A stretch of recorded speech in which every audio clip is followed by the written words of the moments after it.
Et c'est tous l'artiste Fantasia. Fantasia Barino. Alors, elle n'a pas sorti d'album depuis 2019, mais elle fait énormément de projets, dont des films. Et le dernier en date est Les couleurs bleues. Alors, Fantasia, pendant ces dernières années, a vécu pas mal de déroutes financières, relationnelles, professionnelles. C'était très difficile pour elle, mais résiliente, elle a fait fi de tout ça. Et un soir, pendant qu'elle était avec son équipe sur un projet, elle est tombée amoureuse de Kendall Taylor. Ils se sont rencontrés, c'était l'étincelle. Sauf que ce qui est intéressant dans cette relation, et je pense que c'était le premier red flag, il lui avait fait comprendre qu'il était occupé par ses business, donc il voulait pas quelque chose de trop sérieux, de trop précipité. Et après avoir commencé une romance, s'être quittés, s'être mis ensemble, avoir écrit un livre ensemble, qui a eu un certain succès, ils ont immédiatement convenu en noces, ils se sont mariés dans la foulée, ce qui a surpris beaucoup de monde parce qu'il avait quand même dit qu'il était occupé pour une relation. Donc les gens ont quand même vu l'opportunité pour lui d'être avec une Fantasia qui a un nom de succès, de la notoriété, un réseau, qui sait faire, qui a une machine à cash pour lui. Sauf que ben, les choses ne se sont pas arrangées parce qu'ils avaient plein de problèmes dans leur relation, notamment le rôle de la femme et de l'homme. En effet, extrêmement difficile au sein de cette relation de ne pas être dominante de fait, vu que Fantasia, c'est elle qui a le plus d'argent.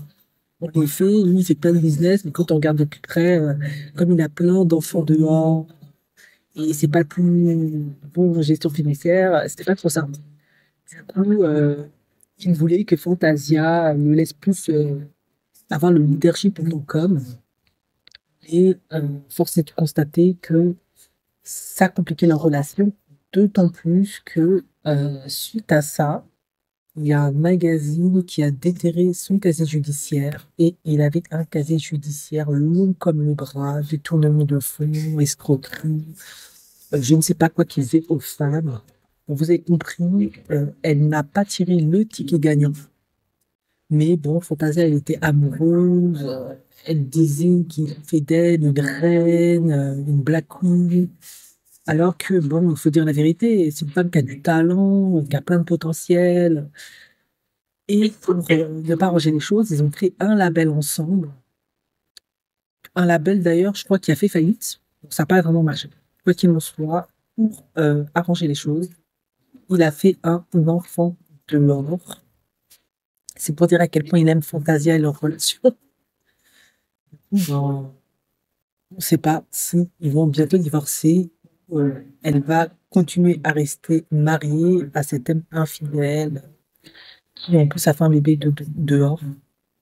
Alors la bonne nouvelle, c'est qu'ils ont fait un contrat prénuptial. Étonnamment, il a demandé à Fantasia un contrat prénuptial. Pourtant, elle le dit, hein, elle était tellement amoureuse de lui que elle aurait pas fait de contrat prénuptial. Donc, finalement, c'est pas une mauvaise chose. Après, peut-être qu'il a fait ça aussi parce que quand on regarde un peu le bilan de la vie de Fantasia, elle a beaucoup de déroutes financières. Elle a beaucoup du mal à s'entourer de gens qui l'aident à bien gérer son argent, etc. Bon, bah, on verra ce qu'il en est, si elle ira jusqu'au bout de son processus de divorce ou pas. Mais c'est quand même un peu triste tout ça, quand même.